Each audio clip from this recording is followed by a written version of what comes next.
대경교회 성도 여러분 안녕하십니까? 좋은 아침이죠? 우리가 이 코로나 때문에 마스크를 다 쓰고 있으니까 저분이 지금 웃는지 화를 내는지 뭐 얼굴에 반을 가리고 있으니까 구분이 안 돼요. 그리고 또 요즘은 이제 교회에 가서 지역교회에 가서 이렇게 오랜만에 아는 분을 뵈도 저분이 내가 아는 분이 맞는지 구분을 잘 못하겠어요. 이 얼굴에 반을 가려놓으니까. 아무튼 그럴지라도 우리 한번 옆에 계신 분하고 한번 좀 반갑게 인사 좀 나눠보세요. 하나님께서 당신을 사랑하십니다 해보세요. 나도 당신을 사랑합니다. 여러분, 우리가 이 자리에 와 있는 이유는 그리스도의 사랑 때문이 아닙니까? 예, 그 사랑을 우리도 본받아서 또 그 사랑을 나누고 전하는 것이 우리의 삶이 되어야 합니다. 그렇게 할 때에 진정한 행복이 있고 기쁨이 있는 것이죠. 오늘은 바로 그래서 그런 사랑에 관한 좀 말씀을 우리가 함께 좀 나누기를 원합니다. 어제 저녁에 이어서 오늘도 이렇게 제가 대개영교회 성도님들 앞에서 귀한 말씀을 나누게 된 것을 인하여 큰 영광으로 생각하고 또 큰 기쁨으로 생각하고 있습니다. 하나님께서 이 아침 또 부족한 수호자의 입술을 통해서 말씀하실 때에 저의 연약함과 또 무능함은 감춰주시고 오로지 성령께서 소자를 이용하셔서 여러분의 마음 가운데 은혜와 감동이 있는 말씀을 전해주시기를 간절히 소원합니다. 우리가 아까 성경 낭독을 통해서 오늘 함께 나누고 싶은 말씀을 좀 읽었습니다. 창세기 3장 9절과 창세기 4장 9절에 있는 말씀인데요. 제가 한번 다시 한번 이 말씀을 좀 읽기를 원합니다. 창세기 3장 9절에 여호와 하나님이 아담을 부르시며 그에게 이르시되, 밑줄 친 부분은 여러분 같이 읽어주세요. 내가 어디 있느냐. 그 다음에 4장 9절입니다. 역시 밑줄 친 부분은 여러분 같이 읽어주십시오. 4장 9절에 여호와께서 가인에게 이르시되 내 아우 아벨이 어디 있느냐. 두 가지 질문이죠. 아담아, 내가 어디 있느냐? 가인아, 내 아우 아벨이 어디 있느냐? 성경 누가복음 10장에 보면은 한 율법사가 예수님 앞에 나와서 예수님께 그렇게 묻습니다. 선생님, 내가 무엇을 하여야 영생을 얻겠습니까? 그때 예수님께서 이 율법사에게 다시 되묻습니다. 율법에 무엇이라고 기록되어 있느냐? 그럴 때 그가 이렇게 대답합니다. 누가복음 10장 27절에 있는 말씀인데요. 내 마음을 다하며 목숨을 다하며 힘을 다하며 뜻을 다하여 주 너희 하나님을 사랑하고 또한 내 이웃을 내 자신같이 사랑하라 하셨나이다. 그러다 예수님께서 내 대답이 옳도다. 가서 너도 이와 같이 하라. 그렇게 말씀하셨습니다. 사실 여러분, 그리스도인의 삶의 실천적인 그 모습은 조금 전에 읽은 이 성경 구절 한 구절에 다 요약이 되어 있습니다. 내 하나님을 정말 모든 것을 다하여 사랑하고 그 다음에 내 이웃을 내 목숨처럼 사랑하는 것, 그것이 우리 그리스도인의 실천적인 삶의 전부입니다.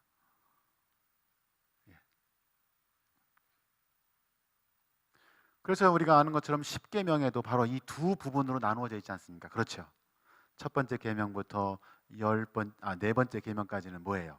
하나님을 어떻게 사랑할 것인가에 대한 율법이고, 다섯 번째 계명부터 열 번째 계명까지는 우리의 이웃을 어떻게 사랑할 것인가를 규정하는 그러한 계명이죠.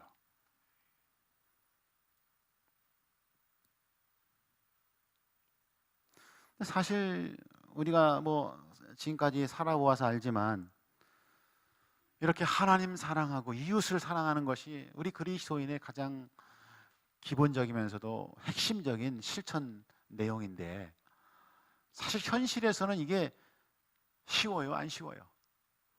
말처럼 뭐 말은 간단하게 뭐 한 문장으로 요약이 될 수 있는데 실제로 이것을 정말 잘 실천하면서 사는 것이 그렇게 또 쉬운 문제는 아닌 것을 우리가 알게 돼요. 참 우리의 딜레마 가운데 하나입니다. 그렇죠?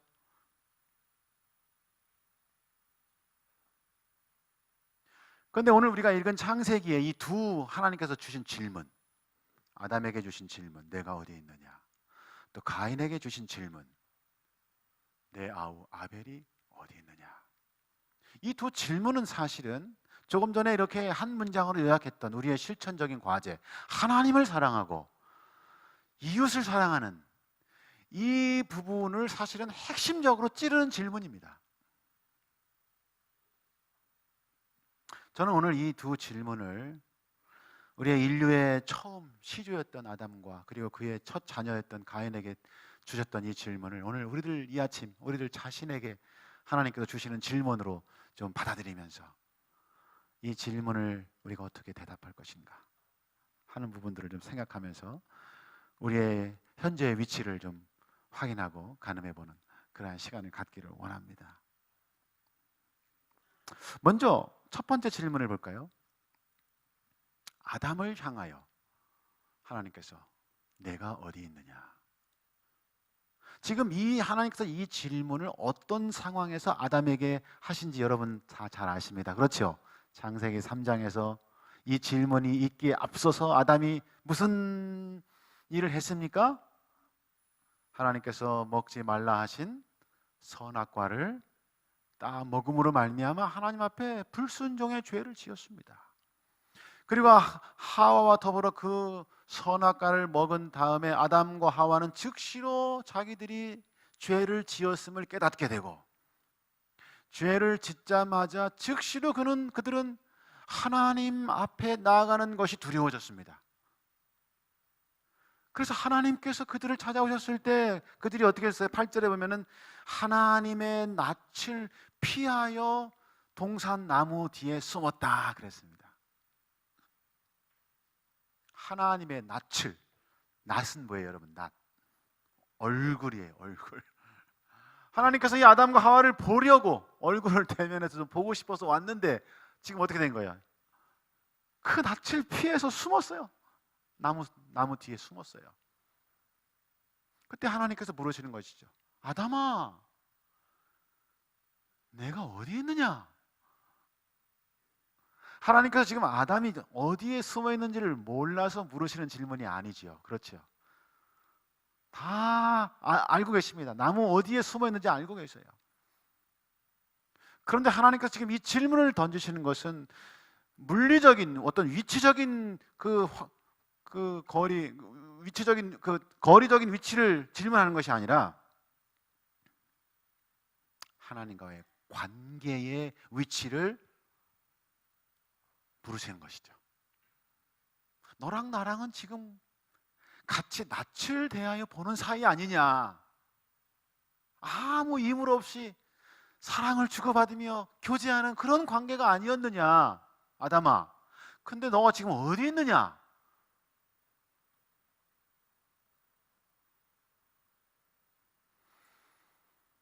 그가 저지른 일의 결과로 숨어있는 그 자신의 모습을 깨닫게 하려고 하나님께서 이 질문을 던지시는 것이죠.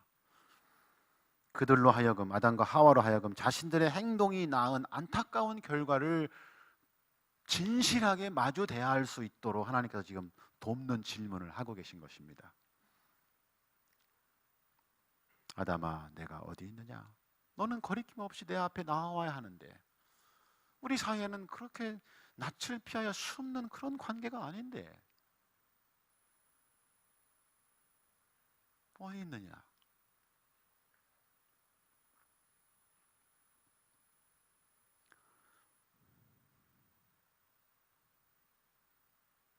있어야 할 자리에 아담과 하와가 있지를 못한 거죠.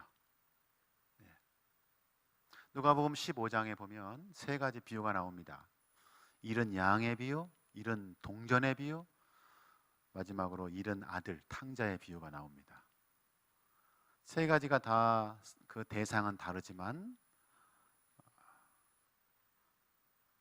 다 잃어버린, 공통적으로 잃어버린 거에 대한 비유입니다.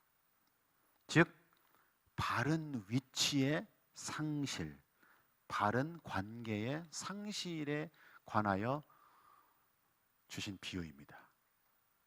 양은 언제나 그 목자가 이끄는 양떼의 무리 가운데 있어야 했습니다. 그런데 그 위치를 이 양이 벗어난 것이었습니다.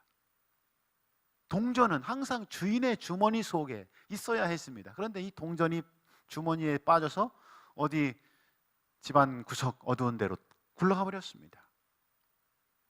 아들은 늘 아버지의 집에 함께 가족들과 있어야 했습니다. 그런데 그 아들이 아버지의 집을 떠난 것입니다. 문제는 바로 거기서부터 시작된 거죠. 이 아들은 아버지의 집을 떠나면 자기는 마음껏 하고 싶은 거 마음껏 하고 행복하고 더 기쁘고 좋을 것 같았습니다. 그래서 아버지의 집을 떠났죠.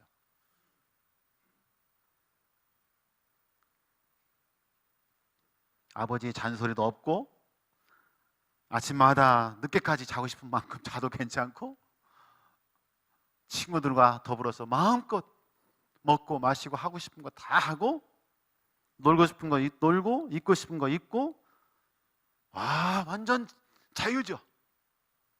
행복할 것 같아요. 즐거울 것 같습니다. 신날 것 같지요. 근데 막상 아버지의 집을 떠나보니까 이 아들이 떠나서 살다 보니까 행복인 줄 알았는데 행복이 아니었어요.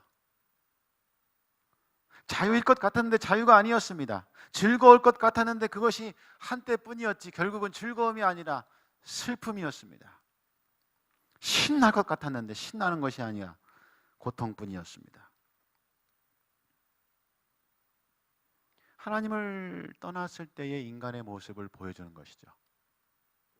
온 인류가 지금까지 아담과 하와로부터 우리 인류의 역사를 우리가 되짚어보면 하나님을 떠난 인간의 그 비참한 모습들이 역사의 모든 면면이 우리가 바라볼 수 있지 않습니까? 현재도 마찬가지죠. 현재도.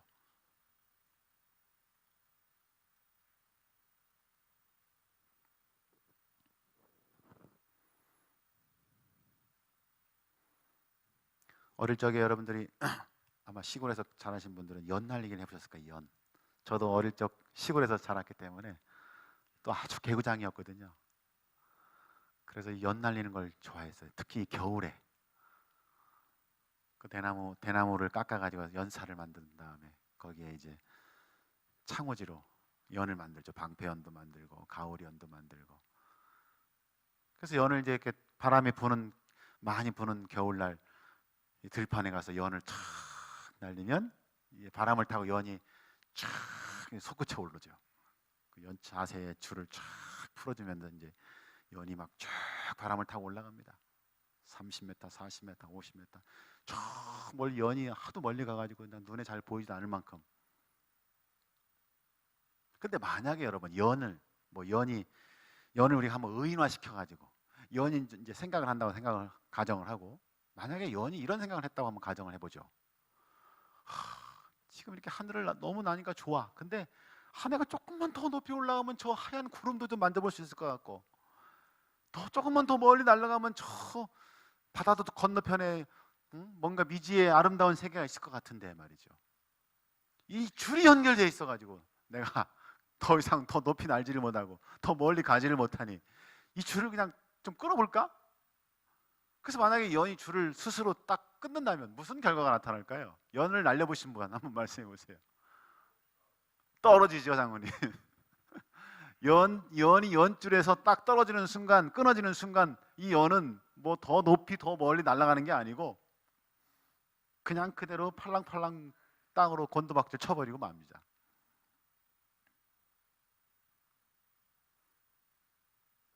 그 줄이 연결되어 있는 것이 연의 자유를 구속하는 것 같지만 사실은 그러나 연이 균형을 잡고 하늘을 날 수 있도록 붙들어주는 연결선이 되는 것이죠.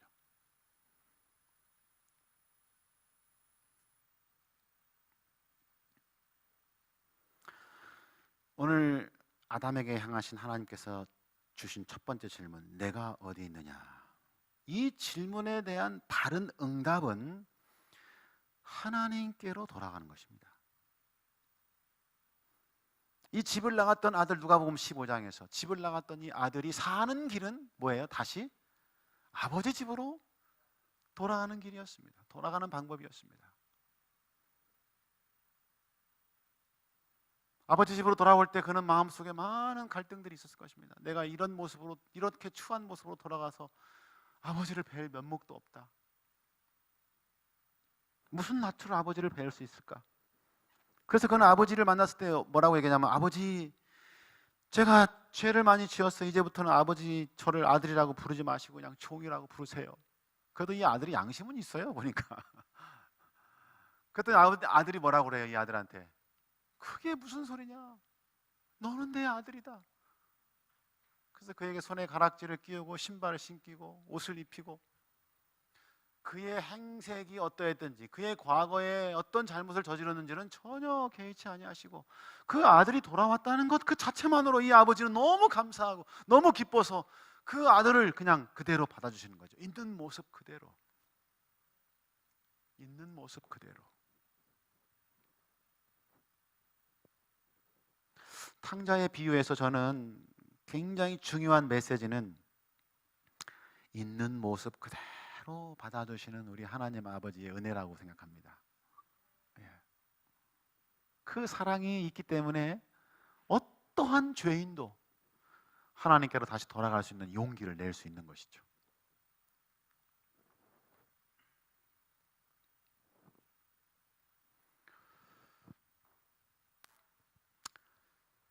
오늘 하나님께서 이 아침 여러분을 향해서 질문하십니다. 광철아, 어디에 있느냐? 내가 어디에 있느냐? 여러분 자신의 이름을 한번 넣어가지고 한번 스스로 한번 반복해 보시겠어요? 시작. 광철아, 내가 어디 있느냐?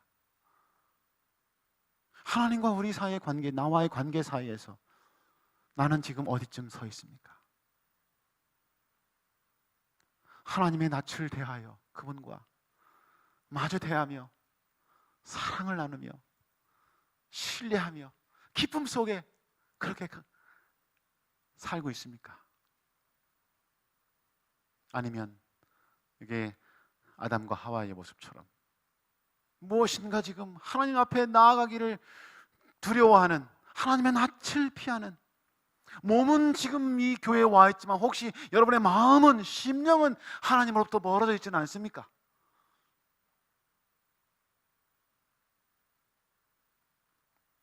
한 해가 이제 다 마무리되어 가고 이제 다음 주면 이제 마지막 달 12월이네요.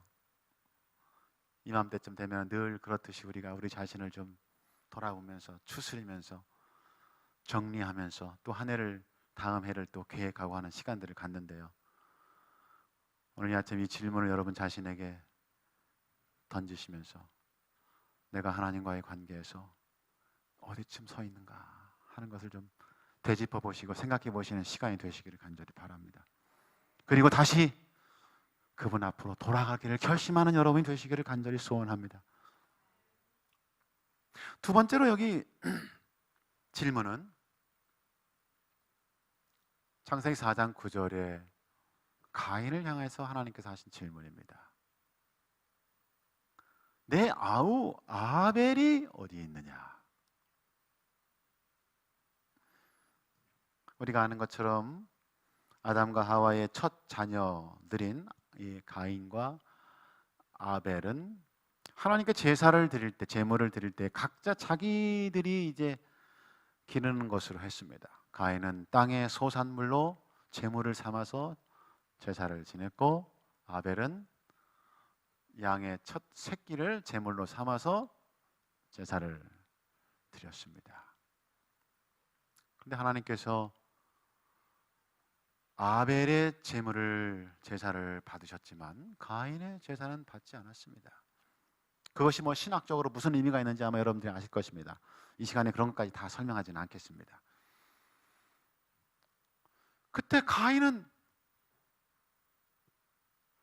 하나님의 사랑을 오해했죠. 하나님은 누구만 사랑해? 아벨만 사랑해.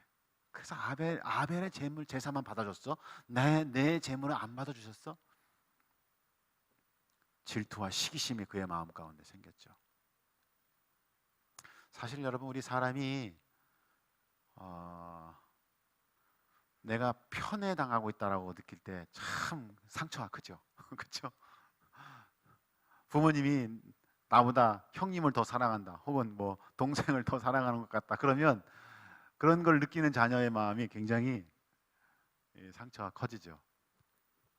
회사에서도 내 동료가 우리 사장님한테 보니까 사장님이 이 동료만 굉장히 신임하고 총애를 주시는 것 같아. 그러면 괜히 질투가 나고 그렇죠. 뭐 그런 차원에서는 이 가인의 어떤 그 마음이 뭐 일견 이해가 되기도 합니다만은, 그러나 그것이 살인하고 그를 미워하고 질투하고 하기까지 발전하도록 그 마음을 놔두면 안 되는 거죠, 사실은. 그래서 그 시기심이, 그 질투심이 결국 그 사랑하는 아우, 피를 나눈 형제를 죽이게 만들죠. 그리고는 전혀 모르는 척 하고 있어요. 그때 하나님께서 이 가인을 찾아오셔서 말씀하십니다. 가인이, 아벨이 어디 있느냐? 역시 하나님께서 지금 아벨이 어떻게 됐는지 그 상황을 모르시기 때문에 하시는 질문이 아니죠. 이 가인으로 하여금 형제와의 그 관계에 있어서 그 위치가 어떻게 되는지를 깨닫게 하기 위한 질문이셨습니다. 내가 사랑해야 할 아우, 내가 돌보아야 할 아우, 내가 지켜야 할 그 아우, 그런 관계인 아우, 그 아벨이 어디 있느냐 하는 것이죠.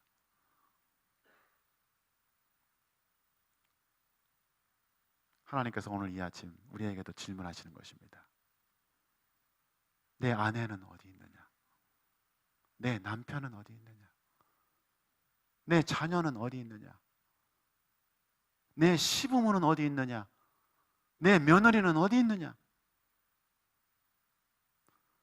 내 교회의 아무개 장로님은 어디 있느냐? 아무개 집사는 어디 있느냐?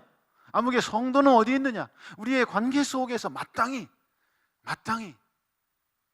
이루어져야 될 사랑과 존중과 존경과 인애의 그 관계에서 마땅히 있어야 할 자리에 있지 못할 때 하나님께서 우리에게 그렇게 질문하시는 것이죠.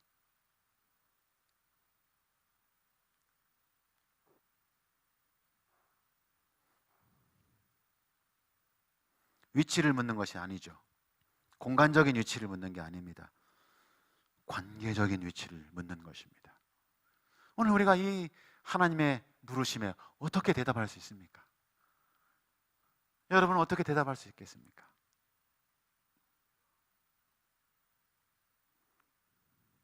사실 우리가 이 대부분 사람과의 관계에 있어서 이 관계가 틀어지고 깨지는 가장 큰 이유는 우리의 이 알량한 자존심 때문에 그렇습니다. 이 자존심이 상하면 사람이 그냥 탁 틀어지거든요. 근데 그 자존심이 사실 뭐라고 크게, 네?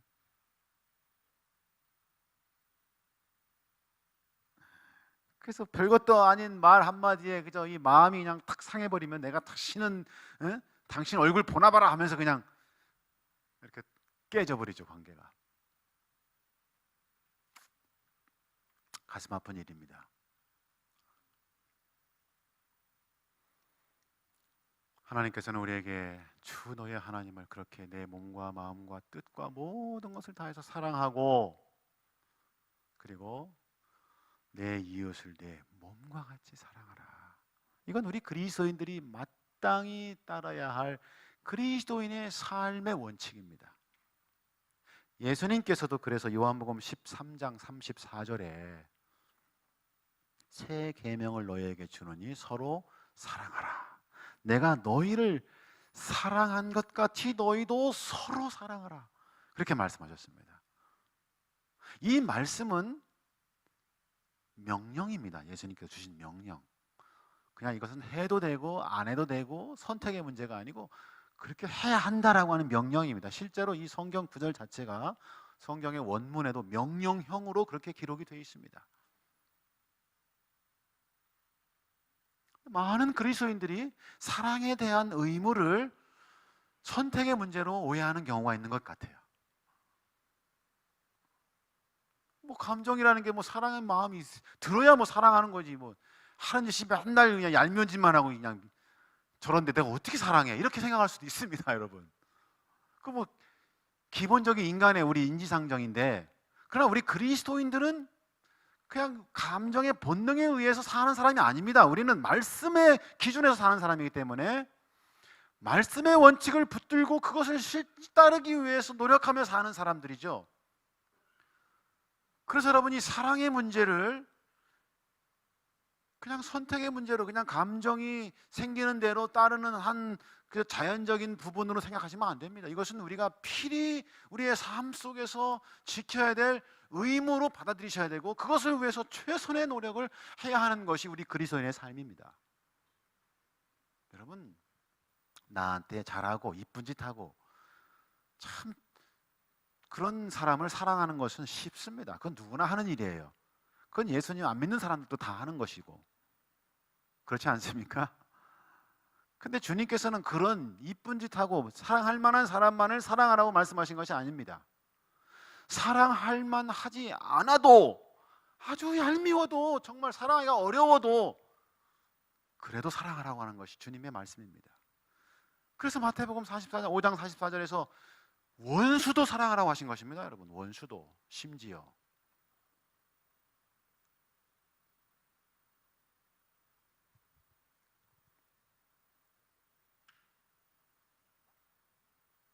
하물며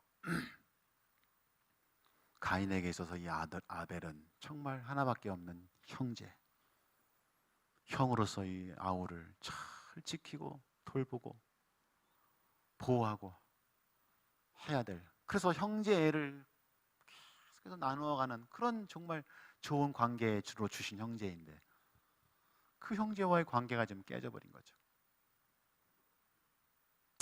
오늘날 우리가 살아가면서 우리의 관계 속에서 참 깨어진 관계들이 참 많죠.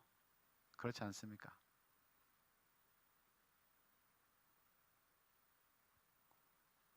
부부 사이에서도 마찬가지고, 자식과의 관계에서도 마찬가지고, 형제 사이에서, 우리 또 믿음의, 우리 한 교회에 몸담고 있는 우리 성도 간의 한 믿음의 형제들 사이에서도 참 그런 관계에 깨어짐, 가슴 아픈 모습들이 참 많이 있습니다. 어떻게 이거 해결해야 될까요? 어떻게 극복해야 될까요? 전적으로 하나님의 말씀에 의지하고 순종하여 따르는 길밖에 없습니다. 나의 자존심을 버리고 내가 먼저 가서 미안해, 내가 생각이 짧았어, 사과하고, 그래 관계를 회복해야 되는 거예요. 여러분,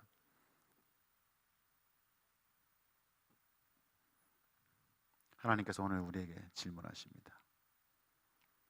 내 아우 아벨은 어디 있느냐?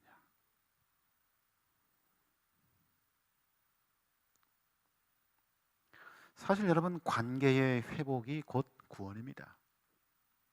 예수님께서 이 땅에 오신 이유가 무엇입니까? 그분께서 십자가에서 달리신 이유가 무엇입니까? 인간과 하나님 사이의 죄 때문에 단절된 관계를 다시 회복시키시기 위해서 그분께서 오신 것입니다. 그리고 그 관계를 회복시키 놓으신 것이 그게 바로 구원이었습니다. 하나님과 우리 사이의 죄로 말미암아 단절된 관계, 끊어진 관계를 다시 연결하는 것이 바로 구원 아니겠습니까, 여러분? 이 땅에서 관계 회복이 있을 때, 경험될 때 하늘에서의 영원한 회복을 또한 우리가 맛보게 될 것입니다.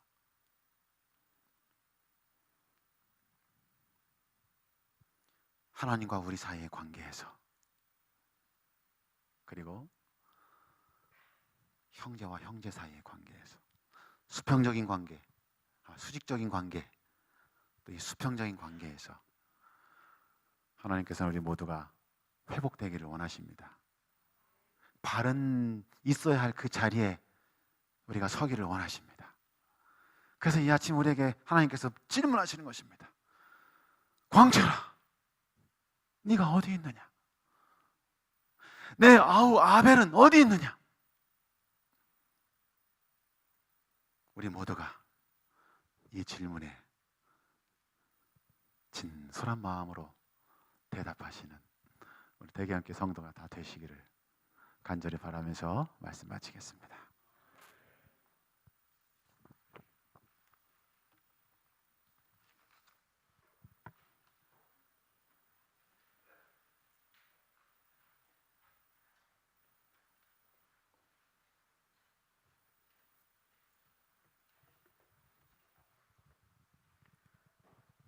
내 재물과